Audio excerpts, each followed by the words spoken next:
Hi friends, welcome back to my channel.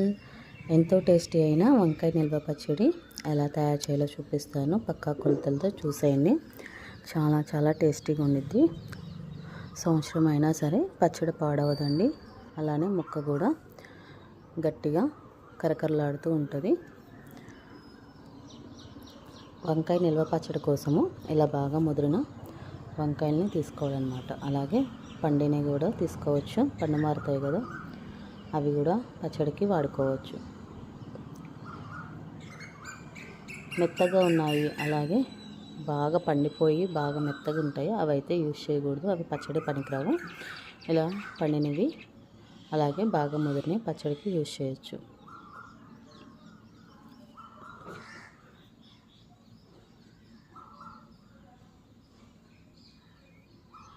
ఒక KG వంకాయ ముక్కలకి కావాల్సిన పదార్థాలు: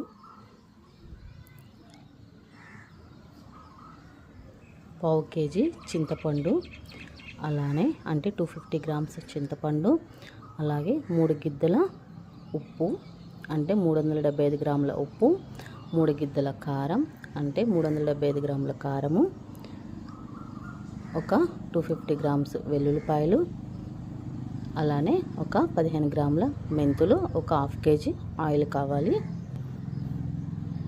ఇలా కాయలన్నీ కోసుకున్నాక నీట్గా ఒక 4-5 టైమ్స్ వాష్ చేసుకోండి. 4-5 టైమ్స్ వాష్ చేసుకున్నాక ఏదన్నా జల్లుల్లో వేసుకుని వాటర్ అన్నీ పోయేంత వరకు ఉంచేసి తర్వాత ఒక శుభ్రమైన క్లాత్పై ఎండలో ఒక 1 అవర్ ఆరబెట్టుకోండి. అప్పుడే తేమంతా పోతుంది. లేకపోతే పచ్చడి నిల్వ ఉండదు కదా, తేమ ఉంటే. అవి మొత్తం నీట్గా ఆరిపోయేంత వరకు ఆరబెట్టుకోండి. మా పాపే చేస్తుందంట పనులన్నీ. తను పచ్చళ్ళు పట్టడం నేర్చుకునిద్దంట ఇప్పటి నుంచే. జేజీ దగ్గర నేను కూడా నేర్చుకుంటానని తనే చేస్తుంది అన్ని పనులు. ఇలా ఒక సపరేట్గా ఎండబెట్టుకోండి. పూర్తిగా ఆరిపోయినాక మనము ఎన్ని తీసుకున్నాము అని తూకం వేసుకోండి. మాకు ఇక్కడ మొత్తం కాయలు ఒక 100 గ్రామ్స్ తక్కువ 2 కేజీస్ అయినాయి అన్నమాట. తర్వాత ఒక బేషన్లో ఇలా కొంచెం ఉప్పు వేసుకుని ముక్కలన్నీ కట్ చేసుకుని అందులో వేసుకోండి. ఎందుకంటే నలిపెక్కకుండా వంకాయ ముక్కలు అలాగే కండరవ్వకుండా చేదవ్వకుండా ఉంటాయి. ముక్క కూడా ఫ్రెష్గా ఉంటుంది అన్నమాట, నలిగిపోకుండా. ఇలా కట్ చేసుకుంటూ మధ్య మధ్యలో ఇలా మిక్స్ చేసుకోండి. అలానే మొత్తం కాయలన్నీ కట్ చేసేసి ఉప్పులో కలిపేసుకోండి. తర్వాత ఎంత వేస్ట్ పోయిందో కూడా మనము తూకం వేసుకోవాలన్నమాట. దాన్ని బట్టి కదా మెజర్మెంట్స్ పెట్టేది. ఇలా మొత్తం తూకం వేసుకున్నాక ఇవి మాకు కేజీన్నర అయినాయి అన్నమాట. అంటే మిగతాదంతా వేస్ట్ పోయింది. పుచ్చులు కాడలు ఉంటాయి కదా, అవంతా వేస్ట్ పోయింది. ఇలా ఒక 2 స్పూన్ల పసుపు కూడా కలుపుకొని మంచిగా మిక్స్ చేసుకోవాలి. తర్వాత చింతపండుని అందులో ఉన్న ఇత్తులు అలాగే దాని పీచు అంతా కూడా నీట్గా ఏరేసుకుని ఇలా పొరలుగా సపరేట్ చేసుకోవాలి. ఏ రెమ్మక రెమ్మ చింతపండుని సపరేట్ చేసుకున్నాక వంకాయ ముక్కల్లో ఇలా పెట్టేసుకుని పైన ఫిల్ చేసేసుకోవాలి. వంకాయ ముక్కలను ఇలా ఫిల్ చేసుకున్నవి మూత పెట్టుకుని ఒక 12 అవర్స్ లేదా 10 అవర్స్ ఒక పక్కన పెట్టేసుకోవాలి. ఎందుకంటే చింతపండు నానాలి కదా, ఉప్పుకి అలాగే వంకాయలో వచ్చే వాటర్కి చింతపండు నానిపోతుంది. చూసారు కదా ఎంత బాగా నానిందో. ఈ చింతపండుని తీసేసుకుని ఒక మిక్సీ జార్లో వేసుకొని మెత్తని పేస్ట్ లాగా చేసుకోవాలన్నమాట. అలానే వంకాయలో వాటర్ ఉంటుంది కదా, అలాగే కింద కూడా మనం ఉప్పు వేసుకున్నాం కాబట్టి త్వరగా కరగదు కాబట్టి ఇలా వంకాయ ముక్కలన్నీ సపరేట్ చేసేసుకుని ఆ వాటర్తో మనము చింతపండు గుజ్జుని తయారు చేసుకున్నాం. మెత్తని పేస్ట్ లాగా చేసుకోవాలన్నమాట. అమ్మమ్మ ఇంకొకసారి ఆ వాటర్లోనే ఇలా మ్యాష్ చేస్తుంది, త్వరగా నలిగిపోతుందని. మీ దగ్గర రోలు ఉంటే రోట్లో అయినా రుబ్బుకోవచ్చు.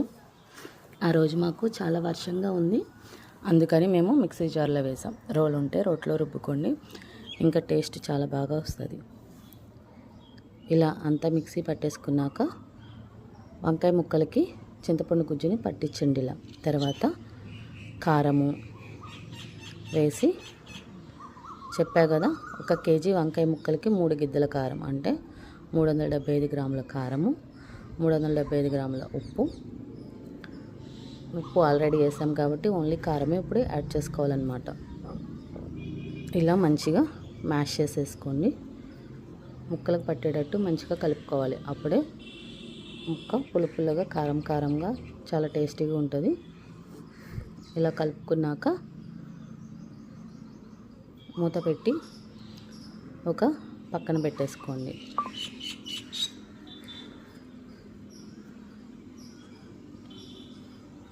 తర్వాత ఇందులోకి మనం వెల్లుల్లిపాయలు కూడా వలుచుకుందాము పోపులోకి. చెప్పా కదా 250 గ్రామ్స్ వెల్లుల్లిపాయలు తీసుకుని అందులోనే ఒక వెల్లుల్లిపాయని పక్కన పెట్టేసుకోండి. మెంతి పొడిలో దాన్ని యాడ్ చేసుకోవాలన్నమాట.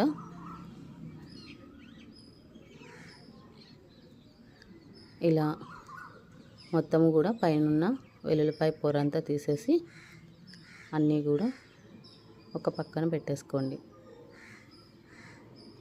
ఛానల్ని ఎవరైనా ఫస్ట్ టైం చూస్తున్నట్టయితే సబ్స్క్రైబ్ చేయండి, అలాగే లైక్ చేయండి, షేర్ చేయండి.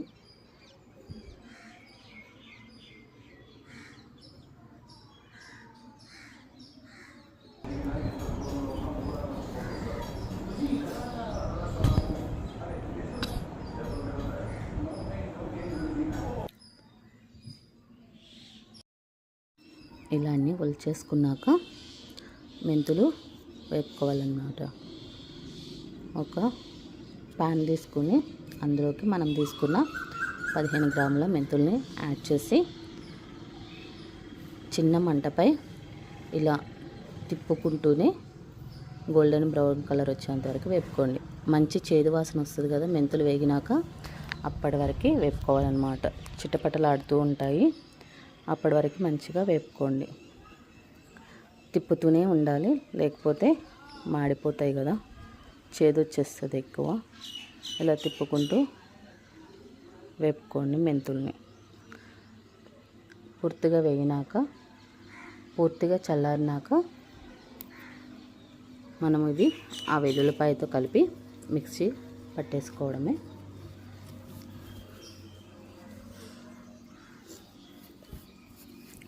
తర్వాత ఇందులోకి మనము పోపు కూడా వేసుకోవడానికి ఆయిల్ కూడా పెట్టుకుందాము. స్టవ్ పై ఒక 1/2 లీటర్ ఒక బౌల్లోకి తీసుకుని అందులోకి ఒక 4 స్పూన్ల పచ్చెనపప్పు, అలాగే ఒక 4 స్పూన్ల ఆవాలు కూడా వేసుకుని వేగినాక ఒలుచుకున్న వెల్లుల్లిపాయలు కూడా వేసి ఒక 12-15 ఎండుమిర్చి కూడా వేసుకోవాలి. ఇలా తిప్పుకుంటూ ఉండండి. పచ్చెనపప్పు కిందే ఉండిపోయి మాడిపోతుంది కదా. ఎండుమిర్చి కూడా వేసుకున్నాక లాస్ట్లో కరివేపాకు కొంచెం వేసుకొని స్టవ్ ఆఫ్ చేసేసుకోండి. ఇది పూర్తిగా చల్లారేంత వరకు పక్కన పెట్టేసుకోండి. గోరువెచ్చగా ఉన్నా కూడా పచ్చట్లో కలుపుకోవచ్చు, బాగా వేడిదైతే కలపమాకండి.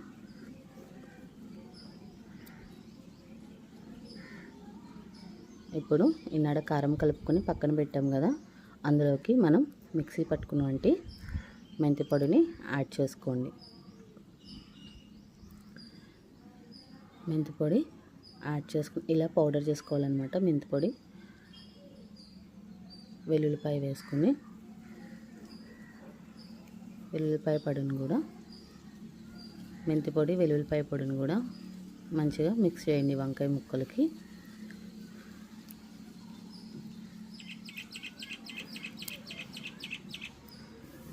మంచిగా మిక్స్ చేసినాక పోపు వేసుకున్న ఆయిల్ని కూడా కలుపుకోవాలి. ఆయిల్ మొత్తం వేసేసుకుని మంచిగా ముక్కలకు పట్టించి ఏదైనా జాడీలో కానీ ఏదైనా డబ్బాలో కానీ స్టోర్ చేసుకోవడమే.